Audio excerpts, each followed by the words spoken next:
Assalamualaikum warahmatullahi wabarakatuh.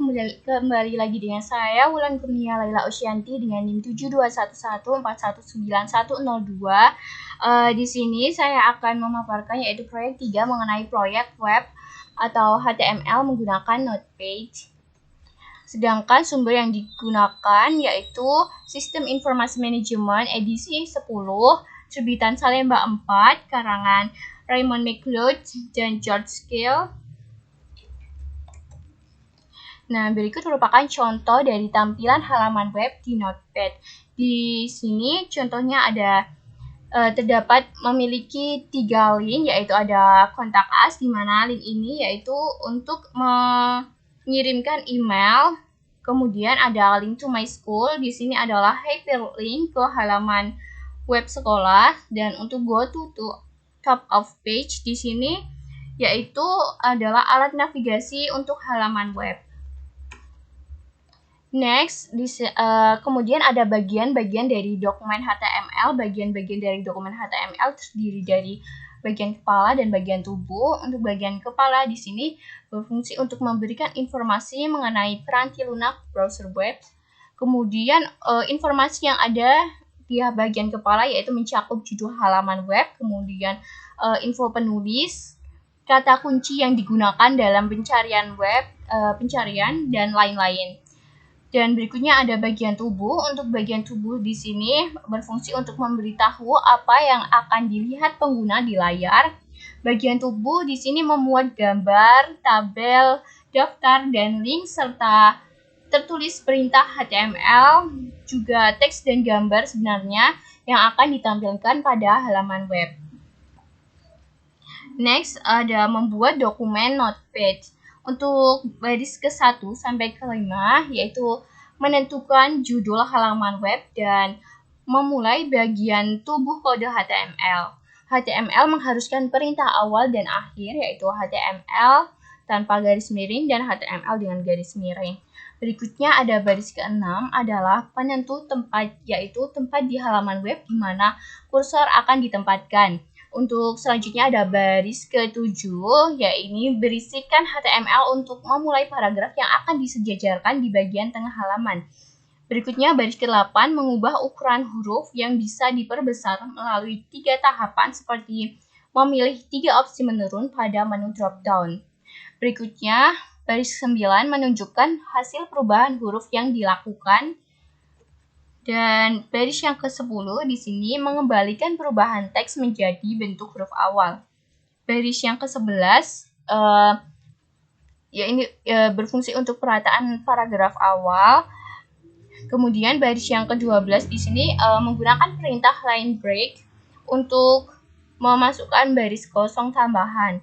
Selanjutnya baris ke-13 membuat daftar tak berurutan dengan memberi judul location. Selanjutnya baris ke-14 sampai ke-16 yaitu membuat daftar yang berisikan library, recreation center, dan 1010 North Main Street dengan menggunakan perintah li.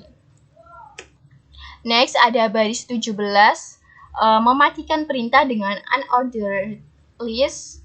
Dan selanjutnya baris 18 yaitu memulai tabel. Untuk baris yang ke-19 yaitu memulai baris baru di dalam tabel. Selanjutnya baris yang ke-20 sampai ke-23 membuat 4 sel data yang mewakili judul kolom. Kemudian baris 24 mengakhiri perintah sel data dan baris. Dan selanjutnya untuk baris yang ke-25 sampai ke-42 di sini isinya sama dengan baris ke-19 sampai ke-24, hanya saja di sini berbeda isi tabelnya dan berulang gitu. Selanjutnya untuk baris yang ke-43 di sini untuk mengakhiri perintah tabel.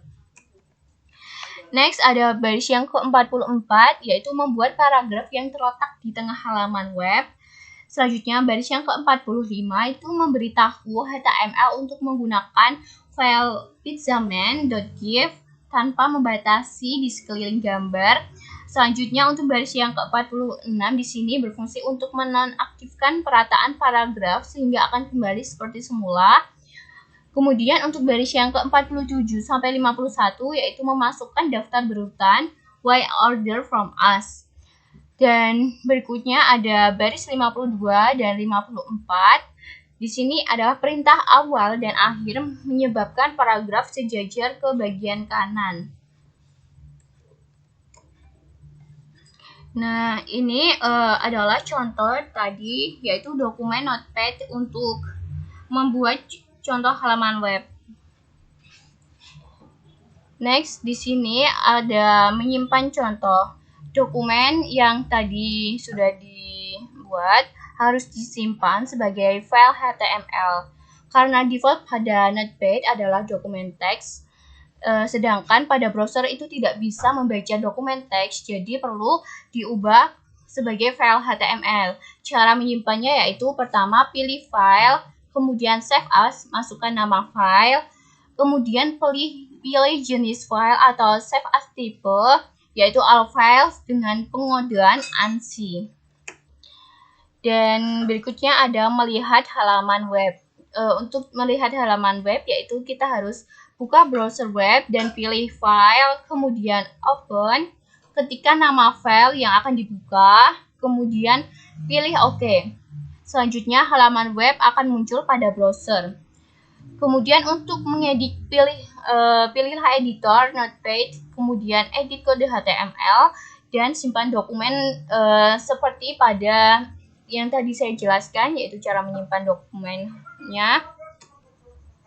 Adapun kelebihan dan kelemahan dari Notepad, untuk kelemahannya yaitu membuat halaman web dengan editor teks seperti Notepad harus mempelajari perintah-perintah HTML dan proses pembuatan kode yang lama. Berikutnya untuk keuntungan dari membuat kode HTML di Notepad adalah kode yang dibuat itu efisien dan manajer dapat lebih memahami bagaimana halaman web bekerja. Oke, cukup sekian pemaparan dari saya. Kurang lebihnya mohon maaf. Wassalamualaikum warahmatullahi wabarakatuh.